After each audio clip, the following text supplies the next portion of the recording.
Hi అండి. ఈరోజు video వచ్చేసి వారాహి అమ్మ గుప్త నవరాత్రులు వస్తున్నాయి కదా! సో, ఆ వారాహి నవరాత్రులు చేయడం కోసం ఇల్లంతా క్లీనింగ్ అయితే స్టార్ట్ చేశాను. మొన్న సండే అయితే మా వారి హెల్ప్‌తో ఇల్లంతా పట్లన్నీ దులిపేసుకొని ఇంకా కబోర్డ్‌లన్నీ సర్దేసుకున్నాను. సో, ఇంక స్కూల్ పెట్టేశారు కదండీ! మటను, ఎగ్ కర్రీ కలిపి వండేశాను. ఎగ్స్ కలిపి వండేసి ఇంకా టమాటో రసం పెట్టేశానండి. ఇంకా ముగ్గురికి లంచ్ బాక్స్ అయితే ఇచ్చేసాను.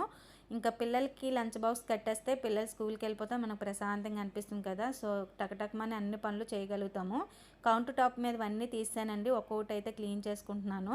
ఒకప్పుడైతే మార్నింగ్ పని స్టార్ట్ చేస్తే ఇంక ఈవినింగ్ వరకు కూర్చోకుండా పని చేసేదానండి. బాల్కనీలో కూడా చిన్న గార్డెన్‌లో పెట్టుకొని చాలా బాగా మెయింటెనెన్స్ చేసేదాన్ని. అండ్ మేడ మీద కూడా మొక్కలు ఉండేయండి. చాలా ఓపికగా చాలా పనులు చేసుకునేదాన్ని. ఇప్పుడు కరోనా మూలంగా కరోనా ఇంజెక్షన్ చేయించుకుని కాంచి గట్టిగా పనిచేస్తే కొంతసేపు కూర్చుంటే కానీ మళ్ళీ పని చేసుకోవడం లేకపోతున్నాము. అలా అనిపిస్తుంది. నాకే అలా ఉంటుందే అనుకునేదాన్ని. ప్రతి ఒక్కరు కూడా కరోనా ఇంజెక్షన్ చేయించుకుని కాంచి గట్టిగా పని చేయలేకపోతున్నాము, ఓపిక ఉండట్లేదు అని ప్రతి ఒక్క నోటంటా వింటున్నాను.